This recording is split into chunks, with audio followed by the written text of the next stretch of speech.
Yeah, I hope that this thing is recording. Going to the designated space. Forgot I had reset this phone a little bit. Hope it goes to the designated memory, because the memory on this phone sucks. It's like 8 gigs or something. And my other shit that's in here is like 512. So I can record on a bigger one. Because this would run out real quick. Because it always be at 7 point, almost 8. Almost totally occupied. So this recording would just last a second. Or a few minutes, if anything, before it says we ran out, the memory's low or something like that. But yeah, I was coming out of the house. My keys be jingling. Well, my key be jingling when I come out sometimes. When I come out sometimes, I don't hear it because I have my earplugs on, my earphones on, and the key be jingling. Dogs be barking and people be looking and shit, and I be like wondering, people are looking at me anyway. Just because I'm blacking out here. People be looking at me all funny. People see me with this Seattle Seahawks shit on.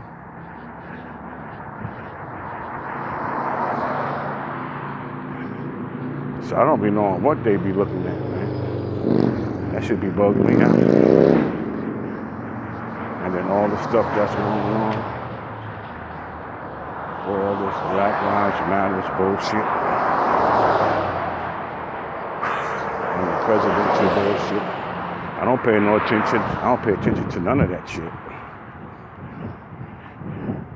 Because all of that shit's the furthest thing from the truth. And I don't get caught up in that. That's how they make you a sheep. I'll never be a sheep. Never was, never will be.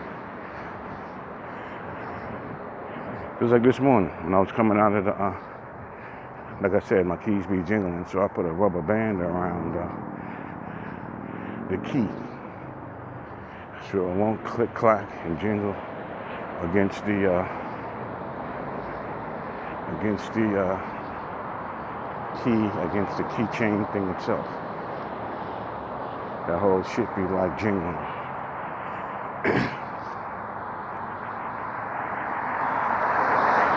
So what I did was I took a rubber band, wrapped it up with a rubber band,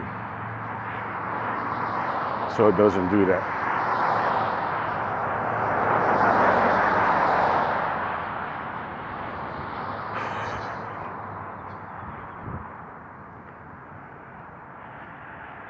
Mira.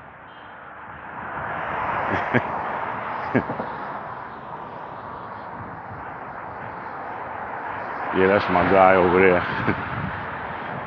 He always is out every morning. That's the guy again.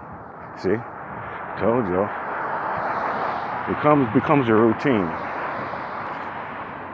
Yeah, when I was coming out of the house, you know how sometimes your hands be full. Because I got the key in one hand, I got the phone in the other hand, and I'm trying to lock my door. Then I look down at my phone, and I see, looks like somebody's calling me. And I'm like, who the fuck is calling me this time in the morning? And it said Gary. And I said, Gary's calling me this time in the morning? Well, I want to know what happened. Because, you know, his father passed, his mother passed some years back. He still has a brother. And then he lost his nephew. That was like a teenager, like an older teenager, like getting ready to go to college. Those kids went out to a party. And on their way back, they got lost. And it's the ironic thing about it is they passed away right in the, not too far from the neighborhood. They fell into this creek. There's a place called Newtown Creek.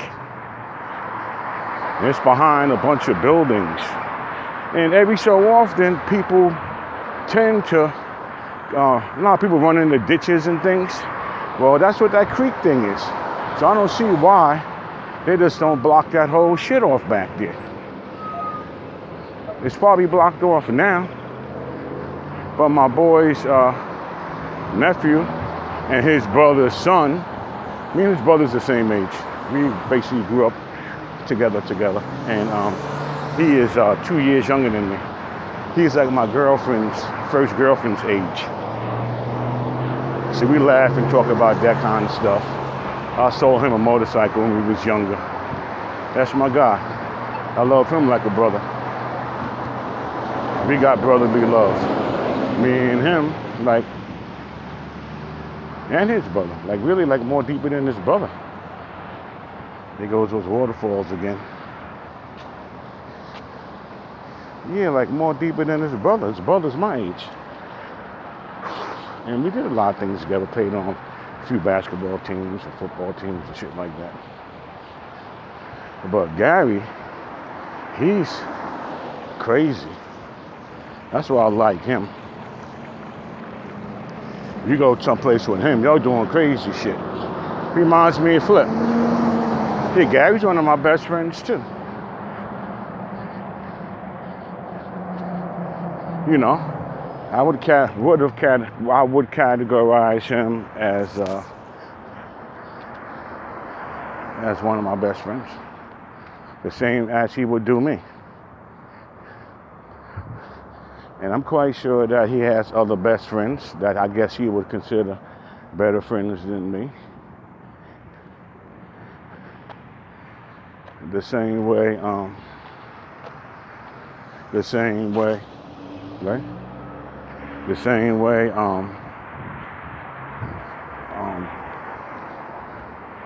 Big Gay Al and his brother, they were like some of my better friends. When I say that, I mean we grew up together.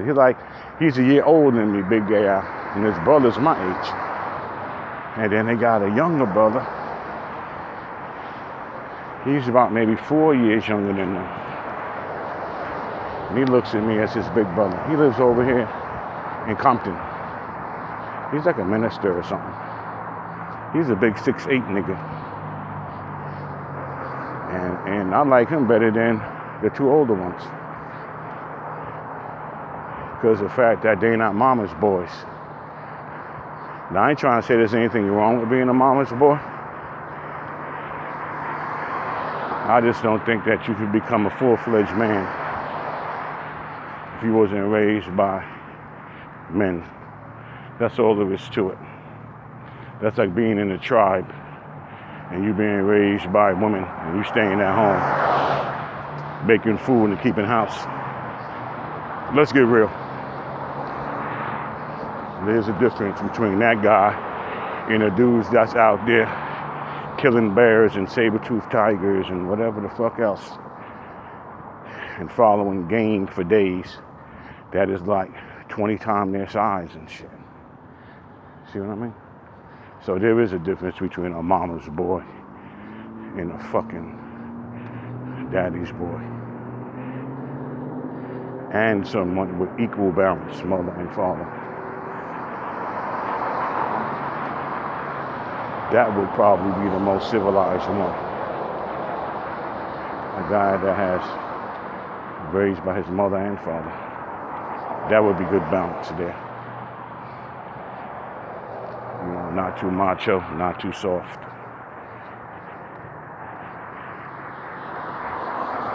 I was raised around 5 boys. And we all was the same age in a year or two apart.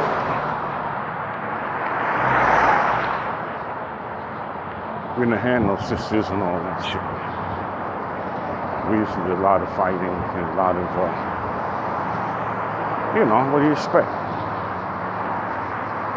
It's gonna be some competitive type of stuff.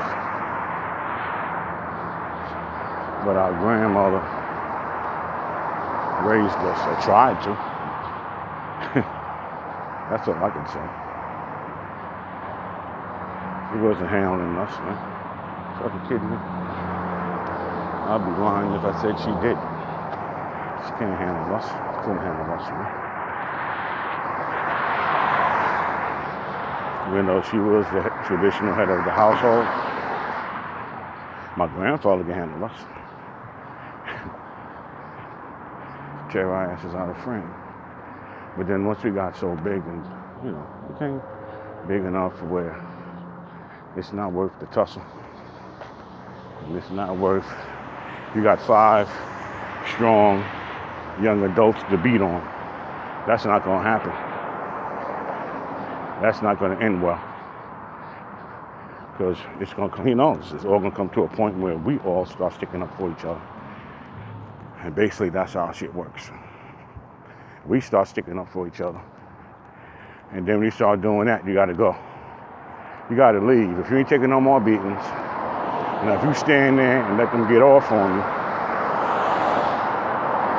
for some shit you did, and you sit there and let them take off on you, then it's all good. You can stay in the house.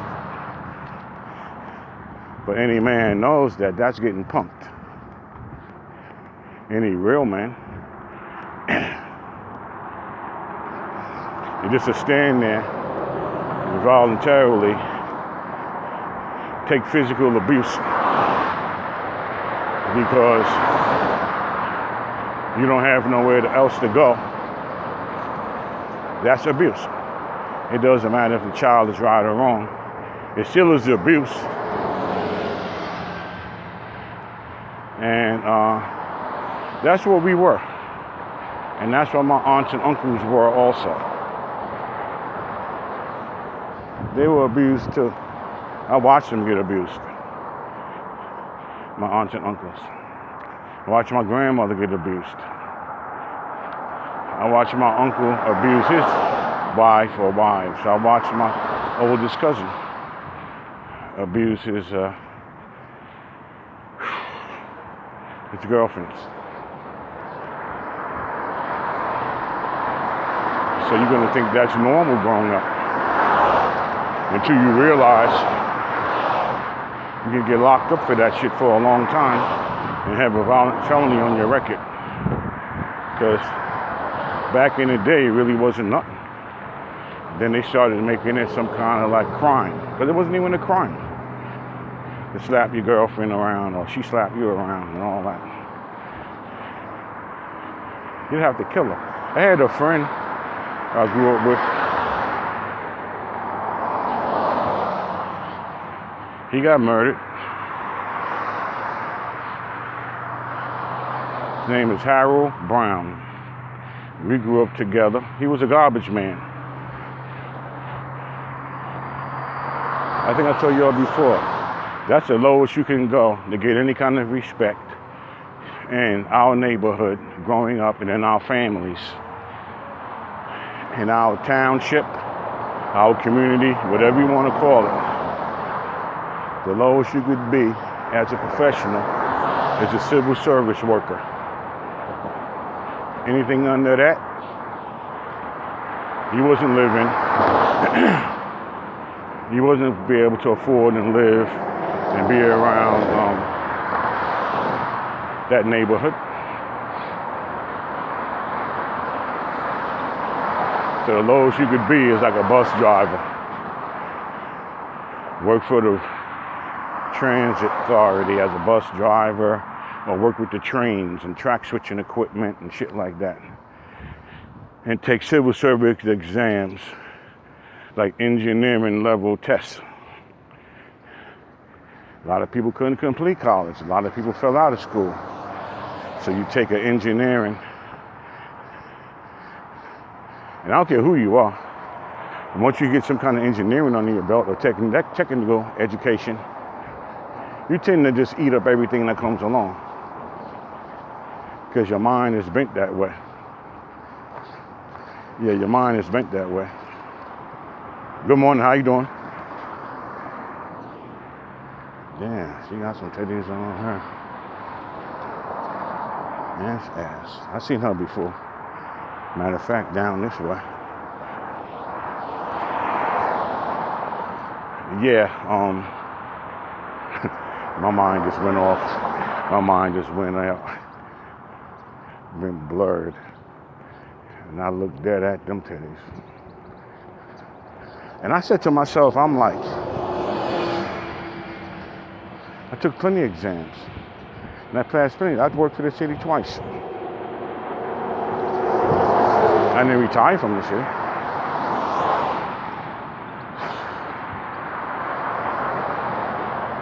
The last job I had, they finagled me out of it. The first one I had was dealing with the trains. And I was working in electrical department, signal department, working with track switching equipment.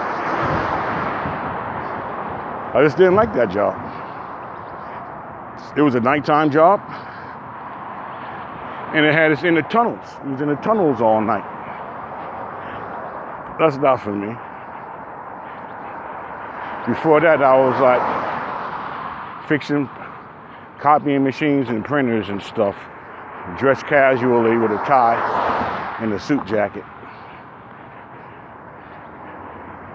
driving around in a nice car, pulling up with my tool case, parking, and going into the business, huge or small, factory or mom and pop shop, office buildings, or whatever. And from that to going in some fucking dirtbag ass tunnels with the rats and the steel dust in the dark, that really wasn't for me. So I tolerated it as long as I could, and then said, fuck it. And I took too many days off, and, had one foot out the door every time you turned around. And it just wasn't for me. Now, the second job I got with bridges and tunnels, so I had the tunnel experience, you see. Because I had got in trouble after that job. Right after that job, I got in trouble. Then I got a certificate of relief of disabilities. In other words, I got my rights restored by New York State. And then I took some more tests. Because first I was taking a shitload of tests. And I was going through the medicals and doing all that, and they wouldn't hire me. I'm like, what is this? I'm getting all the way down to damn near. One time I was down to the swearing, and they turned me down. They said, didn't you work for us before? Because they told me if I wanted my old job back, I'd have to take the test again. And I went through all that. And I'm going to tell you now, once they let you go, or you quit a civil service job, you're finished. You're not going to get a job with that agency anymore. You can get a civil service job, but it won't be with that agency. You understand? So you work for New York City Transit Authority, you're not getting no other kind of job that has to do anything with me, electromechanical stuff and computerized stuff. They was like, anything in that capacity, you cannot work for us. And that's when I knew that it was a fucking rigged game. And then when I got my next job, because I was found out that I couldn't work unless I had my rights restored. So I'm passing all these tests and doing all this shit. And they keep turning me down. They turned me down for 3 different jobs. And I was up in there when I got the first job working with the city. That was the first time. You get the medicals, the preliminary interviews, so-called semi-background checks, because they full of shit. They use that background check thing to fire you. And what they do is if they don't want you there, everybody has dirt in their background. And I don't give a fuck who you are or what you say or who your daddy and mama is or who you thought they was. you're dirty, and you got your job, a lot of y'all, and some of y'all, not a lot, but some of y'all got your job, knowing that, going by the books, you don't deserve that job because your background check didn't comply.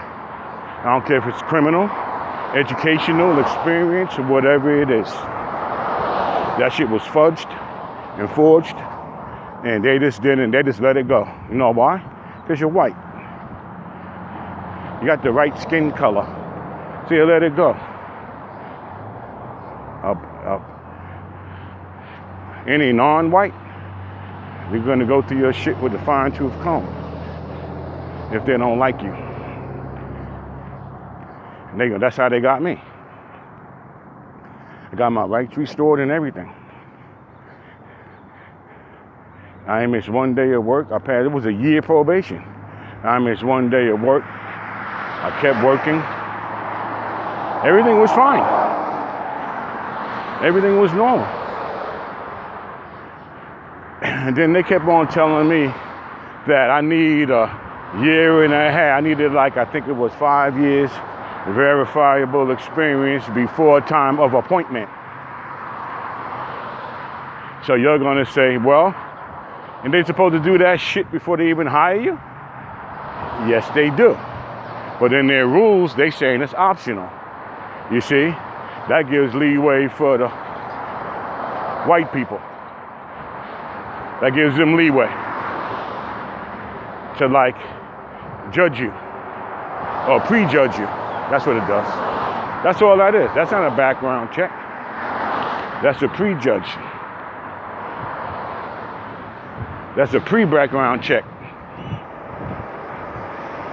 Because the lady told me, she says that, well, whatever. They just said that I was a year and a half. Then I pulled up the year and a half verifiable experience, and they was acting like they wasn't hearing me.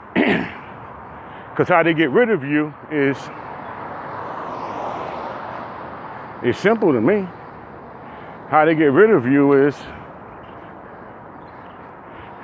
they try to put you on the run. Here you are, you're on probation. What they try to do is put you on the run.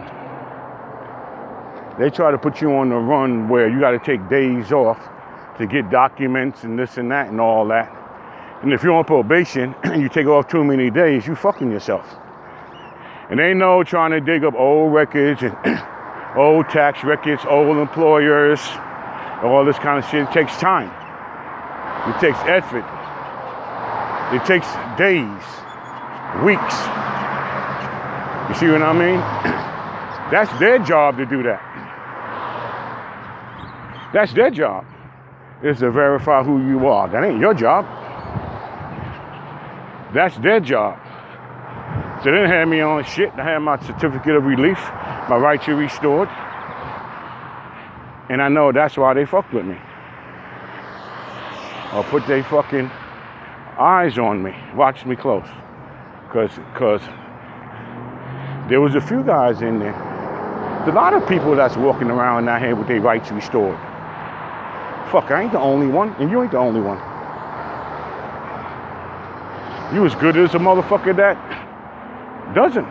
never did anything. You got people that have done shit and been convicted. It ain't the end of the fucking world. They want you to think that shit. They want you to think it's the end of the world because you committed a crime.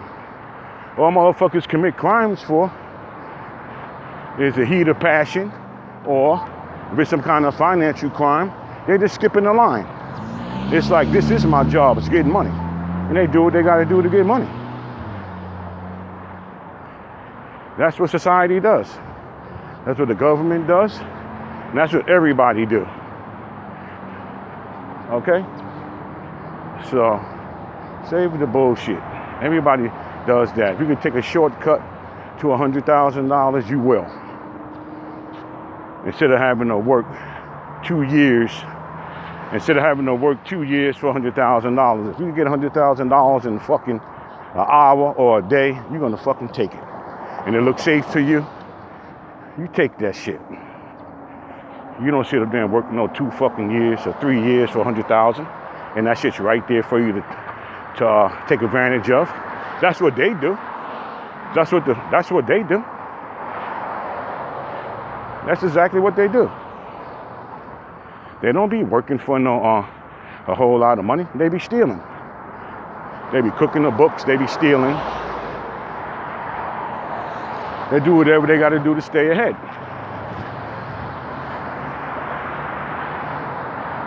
And to be honest with you, I don't think there's anything wrong. It's like they legalized weed. In Oregon, legalized and that's what I got my rights restored for. I got my rights restored for selling fucking coke in New York City and got busted. Or finally got busted. They was running up on my shit, running up on my spots and everything. And finally they got me. And they didn't even actually really get me in the spot. They got me in the street.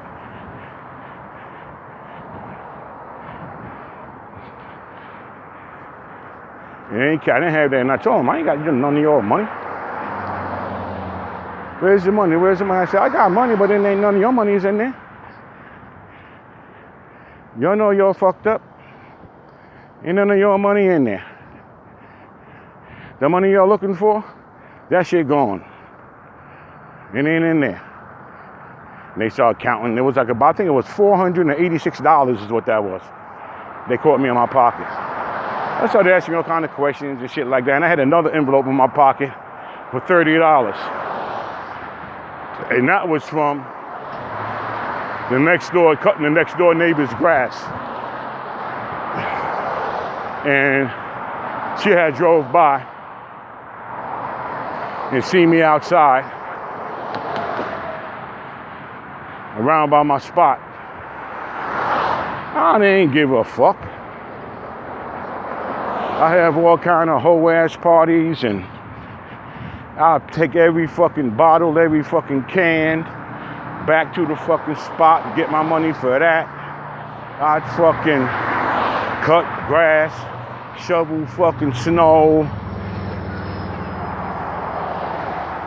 dig people out of the snow, fucking help neighborhood contractors, and sell fucking dope. Doing whatever the fuck I can. So I don't look at none of these people any kind of way who's trying to eat. Okay? That's better than sticking a gun in somebody's face. That's how I look at that. Because now you're getting violent. Now you could possibly start hurting people for money if they refuse. So now you're a problem. And you snatching pocketbooks and doing all this other silly kind of shit. You could tug an old lady down. I had a friend I grew up with back when we just got into high school, and he snatched a lady's pocketbook, and it wasn't too far from the school. It was it was down the block from the school, like a half a mile. And the lady tried to hold onto the bag, and he pulled her down. She hit her fucking head, man. And she died. His name was Benny. Forgot what his last name was, but Benny fucked up. Benny truly and really fucked up. Just like I said. They put him away for a long time. I mean, a real long time. Yeah, they put Benny away for a long time. A real long time. Benny was gone for I think they gave Benny 15 to life or some shit. Benny did all of that time. He was young too. He was in high school. See, these kinds of things happen. That's why you don't be out in the street fighting people and causing arguments and all these things. Because your life could change real fast. You get into a fight with somebody and they fall and hit their head and they die. You finished. And a few minutes before that, everything was okay. You was having a nice, happy, fulfilling life. Now you get into a fight with somebody and you knock them out. And the person falls so hard, they crack their fucking skull, get a hematoma.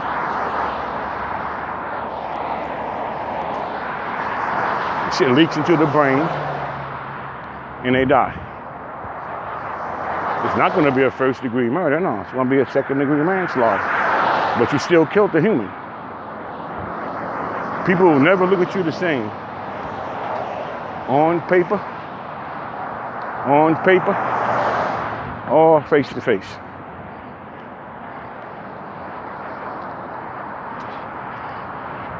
I'm going to cut this off and get on some other shit. Because I'm getting too comfortable with the shit. But this is just the shit growing up in my life. I'm going to get off of here and listen to a little bit of music and then get back on when I get to about the 2 mile mark. Because this is a 6 miler. And I'll be at like 3 when I get to this next corner. Then I got 3 to go.